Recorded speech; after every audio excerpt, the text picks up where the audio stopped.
Hi friends, mushroom pepper fry எப்படி செய்கிறதுன்னு பார்க்கலாம். ஒரு மிக்சர் ஜாரில் வந்துட்டு சோம்பு 1 ஸ்பூன், பெப்பர் 1 ஸ்பூன் போட்டு கொஞ்சம் அரைச்சி வச்சுக்கோங்க.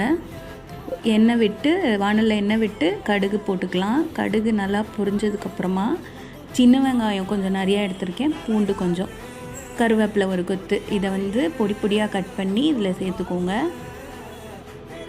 சின்ன வெங்காயம் கொஞ்சம் நான் நிறையா தான் சேர்த்துருக்கேன். வதங்கிறதுக்கு கொஞ்சமாக வெங்காயத்துக்கு மட்டும் உப்பு போட்டுக்கலாம். உப்பு போட்டு வெங்காயம் நல்லா வதங்கினதுக்கப்புறமா மஷ்ரூமை நான் குட்டி குட்டியாக கட் பண்ணி வச்சுருக்கேன். அந்த மஷ்ரூமையும் சேர்த்துட்டு, மஷ்ரூமை சேர்த்ததுக்கப்புறமா ஹை ஃப்ளேமில் வச்சுக்கோங்க. ஹை ஃப்ளேமில் வச்சு மஷ்ரூமை நம்ம வதக்கும்போது அதில் தண்ணி நிறையா விடாது. நிறையா தண்ணி விடலை அப்படின்னா கொஞ்சம் டேஸ்ட்டும் உங்களுக்கு டிஃப்ரென்ஸ் தெரியும். ஹை ஃப்ளேமில் வச்சு நீங்கள் செய்யும்போது தண்ணி அதிகமாக விடாது, டேஸ்ட்டும் நல்லாயிருக்கும். காரத்துக்கு தகுந்த அளவுக்கு சில்லி பவுடர் நான் சேர்த்துக்கிட்டேன். நல்லா ஹை ஃப்ளேம்லேயே வச்சுட்டு நல்லா வதக்கி கொடுக்கும்போது அதுலேருந்தே லைட்டாக தான் தண்ணி வரும், அந்த இதிலே வெந்துடும். ஒரு முறை இந்த மாதிரி ட்ரை பண்ணி பாருங்கள், டேஸ்ட் கண்டிப்பாக சூப்பராக இருக்கும். ஹை ஃப்ளேமில் வச்சு நல்லா வதக்கி கொடுங்க. நீங்கள் சிம்மில் வச்சிட்டிங்கன்னா நிறைய தண்ணி விட்ட மாதிரி ஆகிடும், அதோட டேஸ்ட் மாறிடும்.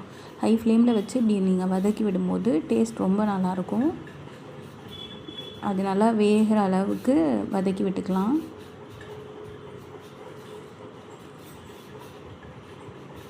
சப்பாத்தியோடு சாப்பிட்றதுக்கு இது ரொம்ப நல்லாயிருக்கும். நான் இன்றைக்கி ரச சாதத்துக்கு வச்சு சாப்பிட்றதுக்காக தான் பண்ணியிருக்கேன். ரொம்ப சூப்பராக இருக்கும். உங்களுக்கு காரத்துக்கு நான் சில்லி பவுடர் போட்டிருக்கேன். ப்ளஸ் இந்த ஃபஸ்ட்டு சொன்னேன் இல்லையா, சோம்பும் மிளகும், அது காரத்துக்கு தகுந்தாப்பில் மிளகு சேர்த்துக்கோங்க.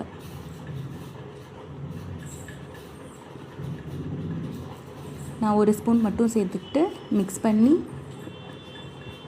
ஸ்டவ் ஆஃப் பண்ணிக்க போகிறேன்.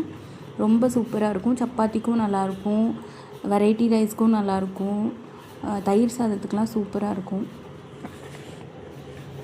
ரெடி.